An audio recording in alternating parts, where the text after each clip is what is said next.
The village of Alma was a place where time moved slowly, almost reverently, as if each day was a bead threaded together by the threads of tradition. The sun would rise, casting its golden warmth over the thatched roofs, the baobab trees, and the narrow paths winding through the village. Life here was deeply woven into the land, into the heartbeats of its people, and into the history carried by the elders. It was the day of a wedding, but not just any wedding. It was a union that was more than a bond between two people. It was the joining of two lineages, of two worlds that had been shaped by the weight of their ancestors' whispers and the strictest traditions. The people of Alma believed marriage was sacred. It was not about love alone, it was about duty, honor, and legacy. A marriage meant a woman's submission, her endurance, her silence. And for a man, it was about protection, provision, and the strength to carry his family and his people forward. Nia, the bride, sat at the edge of the gathering, a quiet presence in her elaborate attire.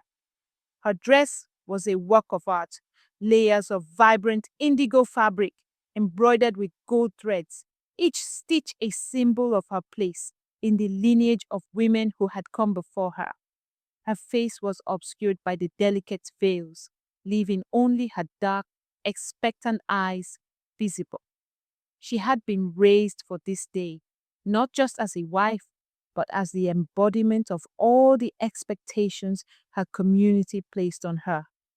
From the moment Nia could walk, her life had been shaped by her mother's voice, telling her of the sacred duty that would one day become hers.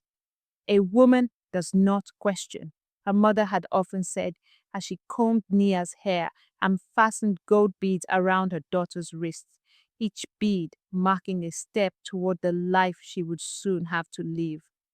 Nia was a woman who was prepared for silence, for endurance, for obedience. But as she sat there now, listening to the drums and the celebratory songs, something deep within her stirred. There was something about the paths she was about to walk that felt uncertain, though she had been taught to fear that uncertainty. Jabari, her groom, stood apart from the other men. He had always been a figure of strength, broad-shouldered and sharp-eyed, a man who had defended Aoma time and time again. The villagers respected him for his bravery, for the work his hands had done in the fields, for the spear he had carried in defense of his people. Yet, despite the admiration, there was a shadow that followed him. He had never been able to escape it. Jabari had loved before, or at least he had tried to. Each time, his attempts had slipped away like water through his fingers, leaving him with the sting of rejection. There were whispers about him, whispers that spoke of things unspoken, things left unexamined. His heart had been bruised by these rejections, and he had learned to silence himself, to retreat into the quiet strength that others respected but could never understand. The time for the ceremony arrived, and the elders gathered. Their faces were grave, their hands raised to the heavens as they called on the spirits to witness this sacred union. The people of Ioma watched in silence, waiting for the two to become one. They spoke of duty, of respect, of harmony. A wife must endure in silence, they said. Her honor is found in her obedience. The man's strength lies in his role as protector and provider. There was no room for questions, no space for doubt. But there, in the gathering crowd, something within Nia began to tremble. Her body was tense, every step calculated, each motion deliberate. Yet, as she walked toward her new life, the weight of what she had been taught pressed upon her chest. She had been told that this moment, the crossing of the threshold into her husband's home, was the beginning of her true life. She had been prepared for this. And yet, as the crowd cheered and the path before her was lined with flowers, there was a deep, gnawing uncertainty inside her. Nia stepped over the threshold of Jabari's hut. The walls were made of mud and thatch, decorated with the skins of great beasts and symbols of their ancestors. The fire within flickered softly, casting shadows on the walls. There was a sense of silence that hung in the air, a tension that she could not place. Jabari stood near the entrance, his broad frame stiff with anticipation. His eyes met hers, but there was a distance, a space between them that neither of them knew how to close. Naya's breath caught in her throat as she looked at him. She had not been prepared for this moment, nor like this. The woman who had taught her how to be a wife had not spoken of what lay behind the veil of duty. The silence, the stillness that she was expected to endure felt suffocating. She had no understanding of what was about to unfold. How could she? No one had told her the full truth. They had only whispered in riddles. Jabari's gaze was filled with a quiet, pained understanding. He had hoped just for once that things would be different, that this woman, this time, would not recoil from him in fear as others had before. But when he saw her step back, her face stricken with confusion, he knew that the truth had not been revealed to her. The night stretched on in a tense, heavy silence. Neither spoke, neither knew how to begin. Nia felt a pull in her chest, a desire to flee, but the pull of duty kept her rooted to the spot. She was a wife now. She was meant to endure.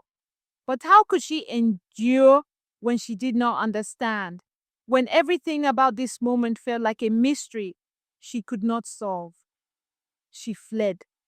The night air was cool against her skin as she ran.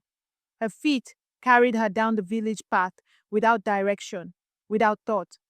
She did not stop until she reached the great baobab tree at the edge of the village. Its roots were thick and ancient, like the wisdom of the elders. She pressed her hand to its rough bark, her breath ragged, her heart pounding. She had no answers, no guidance, only fear. She was a woman caught between two worlds.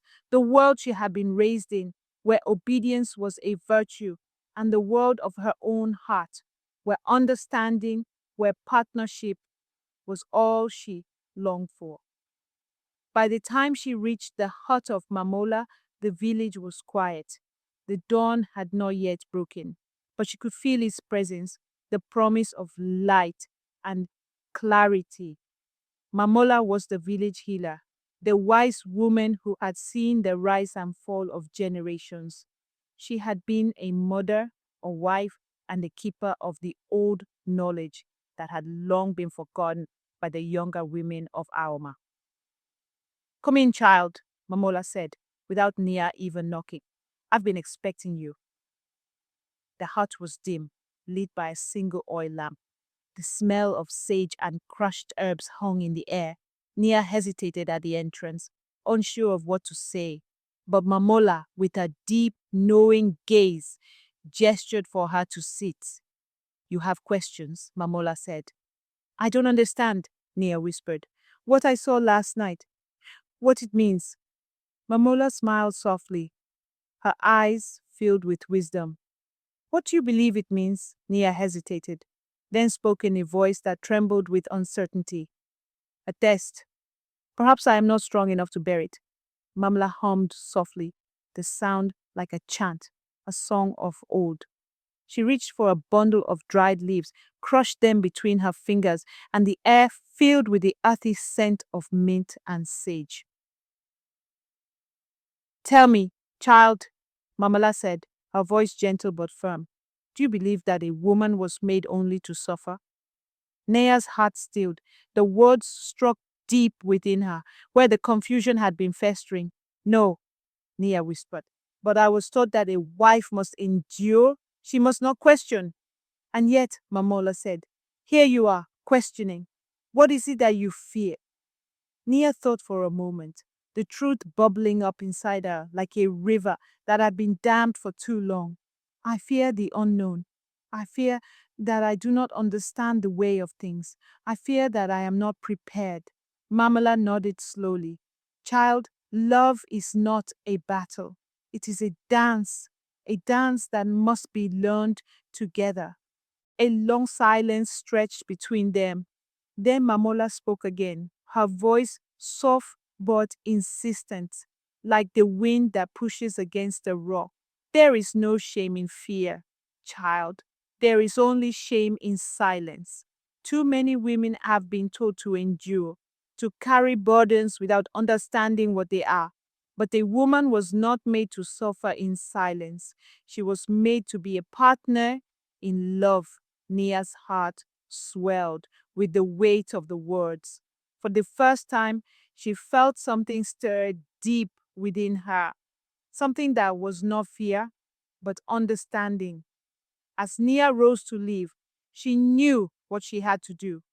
She had to return, not as a wife who would endure in silence, but as a woman who sought to understand, to grow, to learn. And when she found Jabari again, standing alone at the threshold of the village, his face drawn with uncertainty, she walked toward him, not as the woman she had been before, but as the woman she was becoming. I have questions, Nea said, her voice steady. Jabari looked at her, surprised, then asked. And in that moment, they began to understand each other, not through silence, but through the courage to speak, to question, to grow. And so the two of them began their journey, not as husband and wife bound by tradition, but as two souls bound by love and understanding, ready to learn from one another